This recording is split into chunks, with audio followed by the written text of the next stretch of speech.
The next one on our list is Predators, which is like 2010 or 2011. And this, I'm excited to talk to you about this because I have some thoughts. I I liked this movie. I like this movie. It is a very, very rewatchable movie. It's very enjoyable. Mm-hmm. Um, I I have some thoughts though. Please. I took the floor for a while. Go. And it's Because the only thing mainly I'll say is about I generally agree. I like Predators. It's a movie I enjoyed. I bought it after it came out. My main thought is about the casting. Because I think this was miscasted. Right? So, yeah. First off, am I the only one who just can't take Adrian Brody as a tough guy seriously? Because I cannot take Adrian Brody as a tough guy seriously. I'm just like, no, you're not alone. No, you're not alone. No, Adrian Brody action star doesn't make sense to me either. Great actor, action star. No.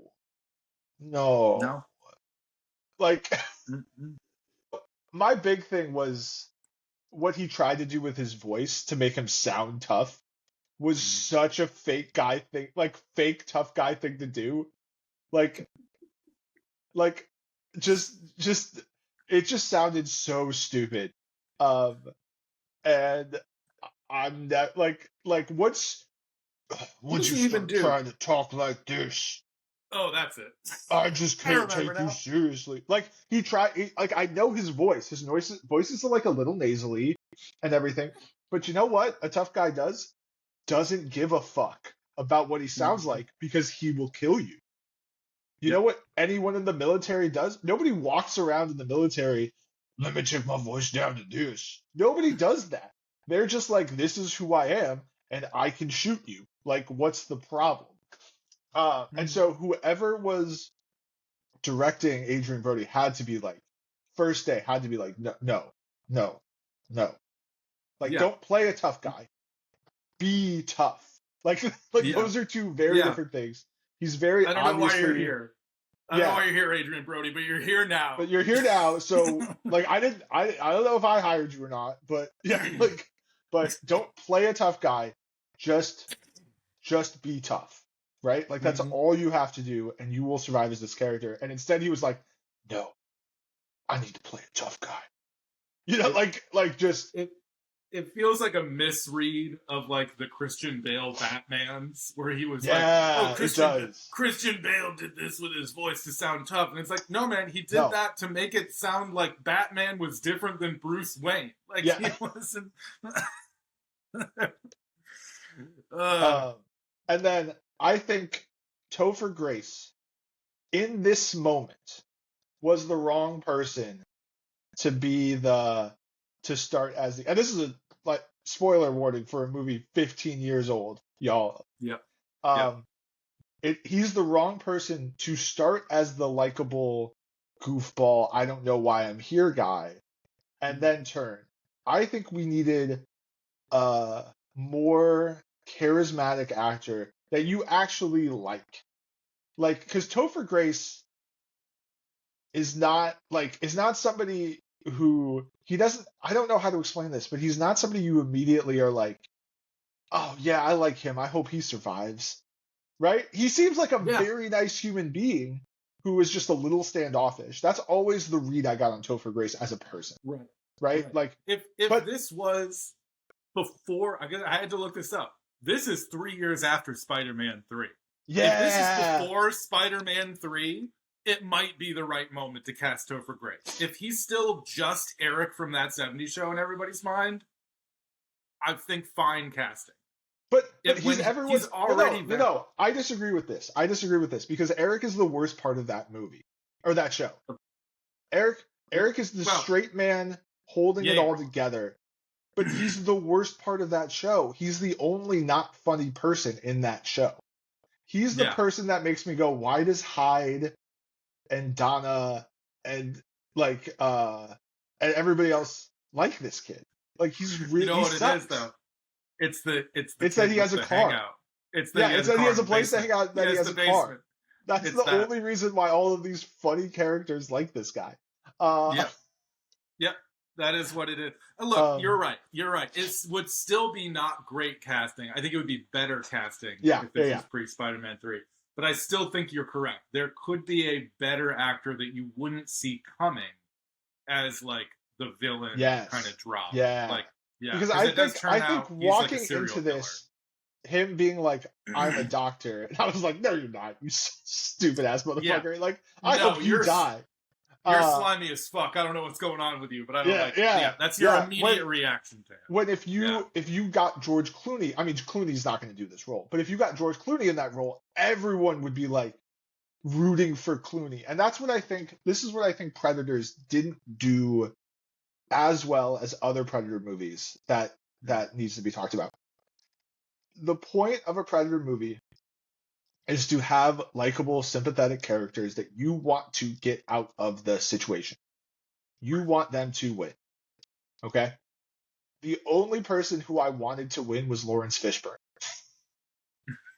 And he dies so... I forgot. I rewatched this movie and I was like, I can't wait for when Lawrence Fishburne comes up. He's the best part of this movie. He's only in like 10 minutes of the movie. But he's awesome. Why would you kill him so quickly? He was the guy I wanted off this planet, and they killed him. And I think he knows the planet. He could be the best. Introduce him early and keep him till the end. Yeah, would be better. 100%. And let him sacrifice himself so the others can get off. Right? Mm-hmm. Like that. I think that's a better movie. But I think what really Predators gets wrong is it doesn't have likable characters that you're really pulling for. Yeah. But it has a better script. It has a better script. It's a better idea for a Predator movie, I think, than just Lost in like Predators in LA. And I think it's it has not like Predator level action sequences, but like really fun action sequences. Oh yeah. It's very fun action sequences, and like, really in my mind, I always think about like the first shot in this film, which is Adrian Brody like falling through the sky to crash land on this planet. Yeah, it's jarring. And it's jarring. It's a badass opening, and like, yeah, I think that there's some stuff about this that's like really well directed. And I will say, this director, I don't think he's really gone on to do much.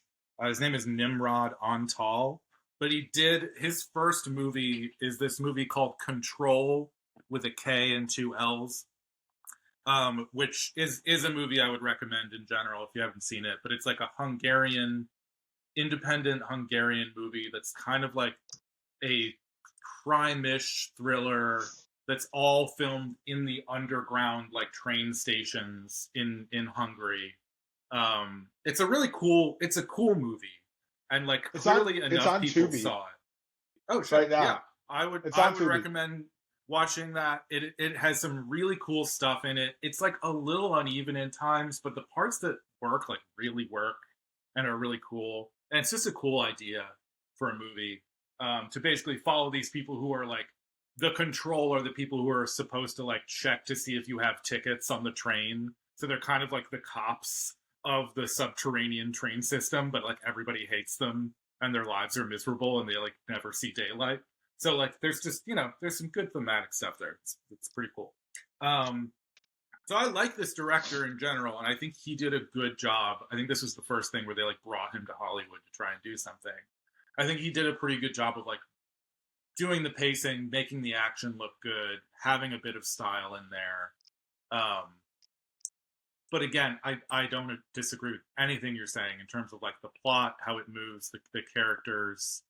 I like the general concept of it, of being like, here are a bunch of killers that are, the most dangerous people on Earth, and they're all dropped onto like basically a hunting planet for the predators to see if they can kill them. Like that is a badass idea. But that idea also sort of inherently means your characters are not super likable. You Well, know? this also makes sense to have like a guy who's done a couple indie films, but doing his but like making like his first Hollywood movie. Like he doesn't have the gravitas to go up to Oscar winner Adrian Brody and be like, dude, shut the fuck up. Like, what are you doing? Yeah. Like, Why are you why doing are the you voice? why like like he doesn't like this actually, as you're talking about this, I agree with you, everything you just said. I think he did a good job mainly directing like all the action set pieces, and I think he has a lot of talent, but he also doesn't have the the ability, first time Hollywood director, to go up to Adrian Brody and just be like, dude, dude, no, like, Yeah. what are you doing? Yeah. Like, or the voice to go like, the Lawrence Fishburne stuff is really fucking working. Should yeah, we like we need should more we of rewrite this? yeah. Can we do some reshoots with him and like make him a bigger part of this movie? Yeah, he doesn't have the gravitas to go back and to be like, hey, this is how we make this a really good movie. But I think he has some real skill and some real talent, and I'm excited to watch more of the stuff that he's done. It looks like he did a 2025 movie starring Dave Bautista, which I'd never seen. Yeah. It's like he's just a good visual director. I'm not gonna tell you that he has like the greatest ideas consistently or the scripts are good or whatever, but like he does action well and he's good. Has some genuine visual talent. But it is like that movie ends up just being like a very good B movie. Yeah. Yeah. And like solid B. Solid. If you like the Predator movies, you will like this movie, right? Like yeah, exactly.